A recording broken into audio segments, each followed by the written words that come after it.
Greetings, I am Ma Xiangjun from SA2 and have been appointed as leader by the class, and we will be talking about microprocessors in control application.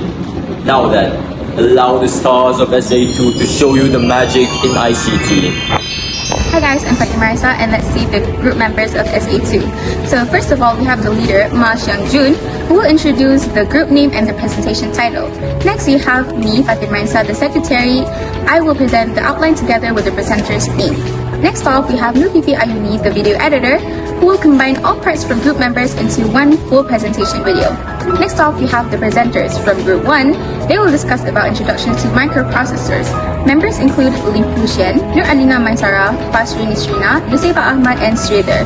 Next, we have Group 2, who will be talking about working principles of microprocessors in control system, which will include Faris, Isaac Leonardo Lajang, Charay Teng, Nurdanya Umara, and Yohozi Chi. Next off from Group 3, who will be discussing about the types of control applications using microprocessors, which will include Shu Hao En, Trishna, Lut, Nur Amalina Amira, and Muhammad Salman Akhar. And the last group, the Group 4, will be discussing about advantages, limitations, and comparisons, which will include Diana Batrisha, Rainy Ong, Muhammad Irfan Haikal, Ramya Sri, and Kit Tian Ro. Lastly, we have the assistant leader, Najwa Mazwin, which will provide a summary of the presentation. So that's all from me. Let's move on to the video. I'm going to be talking about microprocessors in control applications. A microprocessor in control applications is small but powerful electronic chip that acts as the brain of a system. It receives data from sensors and processes that information based on a programmed set of instructions. And then it sends signals to control the devices such as motors, lights, or displays. This allows the system to operate automatically without human effort. Microprocessors are widely used in control applications like washing machines, traffic light systems, air conditioners, and even cars, where they help monitor conditions and make quick decisions. In simple words, they make machines smarter and more efficient by controlling how each part works together. That's all.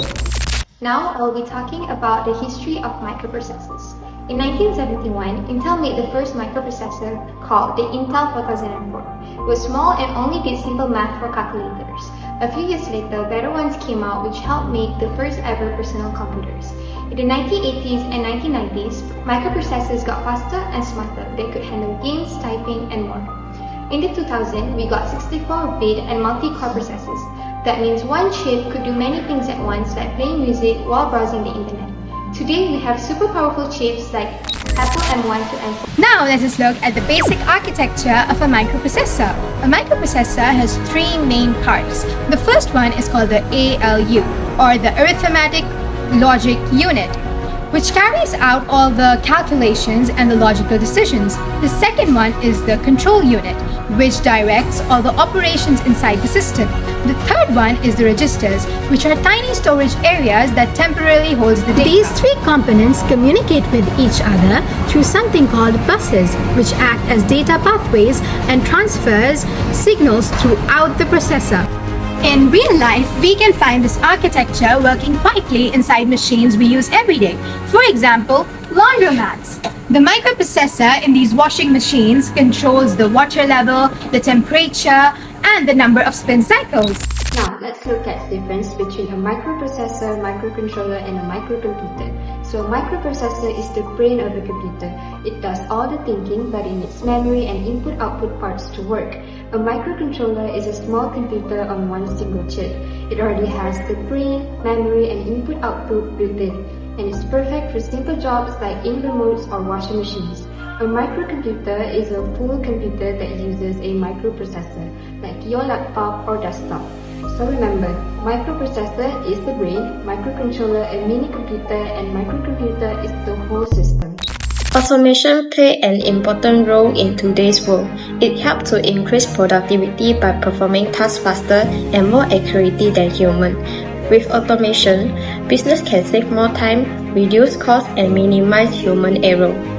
Besides that, it also helps to improve safety by handling dangerous or repetitive work. It also allows employees to focus on more creative and strategic work. Overall, automation leads to great efficiency, high quality, and fast service.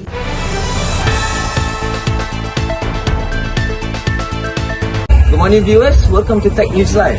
Our feature story for today, microprocessors in control systems. These tiny devices are everywhere. In your air conditioning, in our washing machines, and even in elevators. But how do these microprocessors actually control all of these systems? Let's go to our second reporter, Isaac, to find out. Thank you, Faris. Now I'm at Innovation Tech Centers where engineers show us how control systems really work using microprocessors. They follow three main steps: input, processing, and output. Now I have my engineer over here that will... Thanks, Isaac. A microprocessor works like the brain of a control system. It receives input from sensor, then process the data based on the program instruction. Next, it sends the signal to the actuator that perform action, such as turning on a fan. This cycle repeats automatically, allowing system to operate on their own. Exactly. And most of the control system also use feedback control. That means the system keeps checking the result and adjusting itself. For example, if the room is still too hot, the microprocessor sends it through the feedback from the temperature sensor and keeps the fan running longer until the desired temperature is reached. And that's how we maintain the stability and efficiency in control systems. Thank you, Dania. Now let's interview one of our visitors at the center to know what they really think about microprocessors. That makes perfect sense. I never realized that microprocessors come from so many things in our daily lives. From traffic lights to automatic doors. This technology makes our life become more comfortable and efficient. Thank you everyone, that's all from Tech News Live. Stay tuned for more stories about science shaping our world.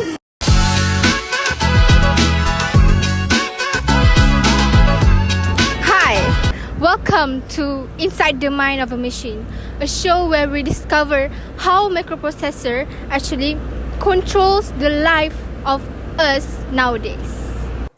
Let's start where all the learning begins, the classroom.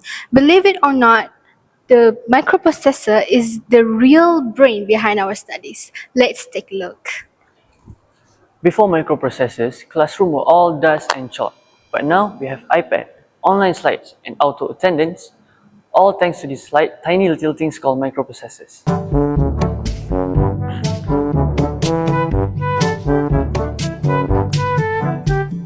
They process data, display visuals, so basically they makes everything more smoother.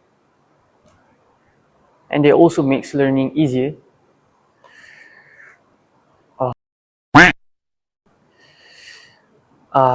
Here we go again. Unless my laptop decides to admire my looks over the reflection. Come on bro, focus.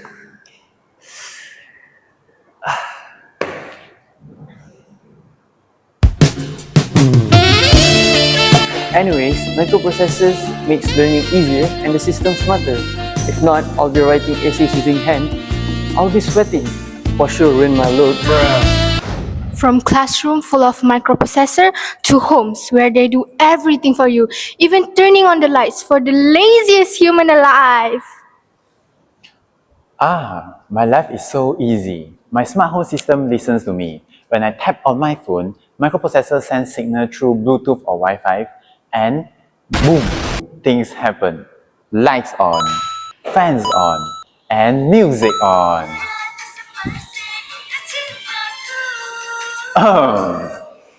Some people call it lazy, but I call it energy saving mode. Next, from lazy human to hardworking doctors, let's move into the medical world. In hospitals, microprocessors are found everywhere, in patient monitors, thermometers, and even X-ray machines. They help us record data like heartbeats, body temperature, and oxygen levels so that we can react instantly after it's been processed fast. Uh-oh! The patient's heartbeat just spiked to 130. Oxygen levels are dropping and his temperature is rising. I just saw my hospital bill. From heartbeat to horsepower, let's see how this microprocessor keep this car alive. My car is packed with microprocessors. One controls the engine, one controls the brakes, one controls the airbags, and one controls the music.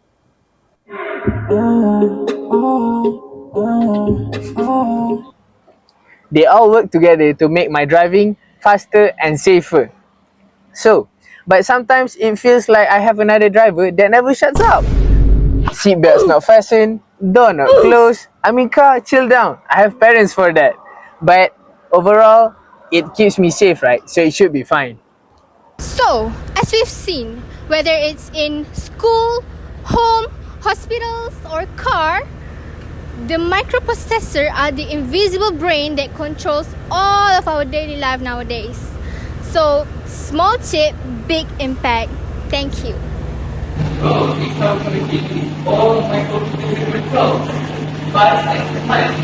So with this stick, you choose pay and display, and it's really efficient.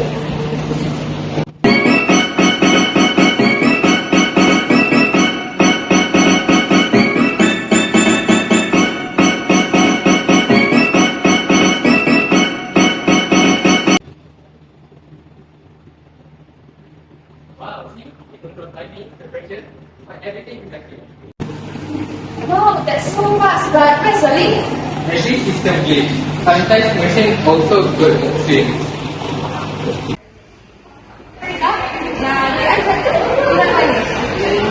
I think minus one. Exactly. Which games are always not only standing, you know. Bombastic side eye.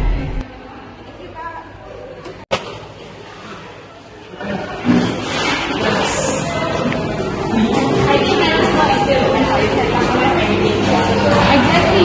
Mission things are standard English. Don't know what is blood ice, blood sugar. And it's the theory has to ask for life sugar, they will give you life sugar.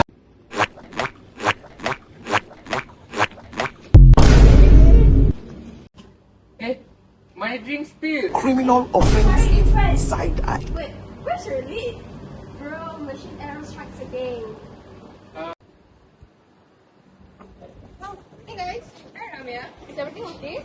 Well, I bumped into Irfan in his school this drink. This is why I'll be saying manual is better. Machine is fast, but no lead is equal to disaster.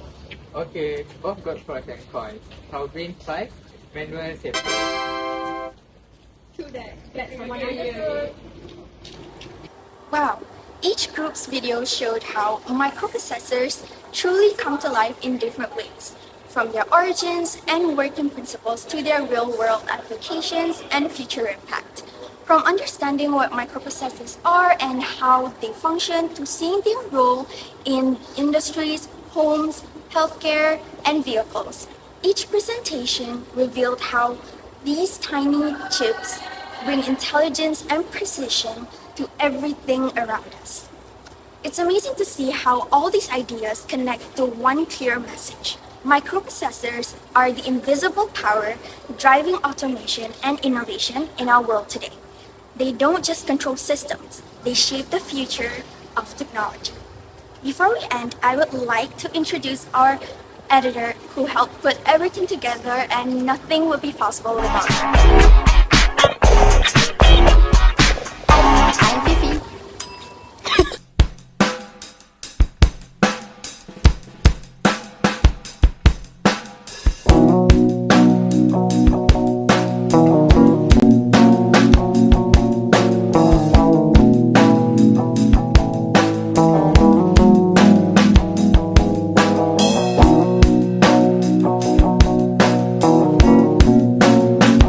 This is SAO.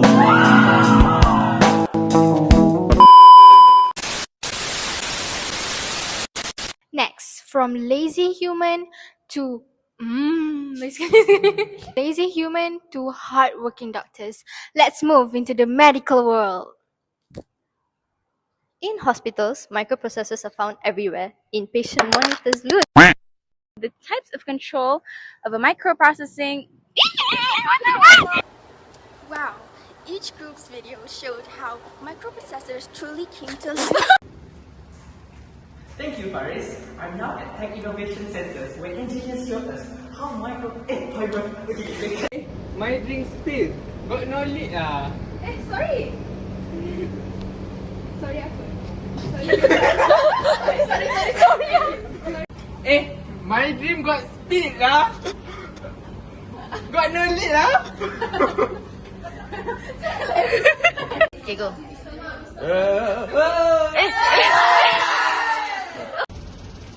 Thank you, Danya. Now let's interview one of our visitors at the center to know what they really think about microprocessors. That makes perfect sense. I never realized that microprocessors come from so many things in our daily life, from air conditioners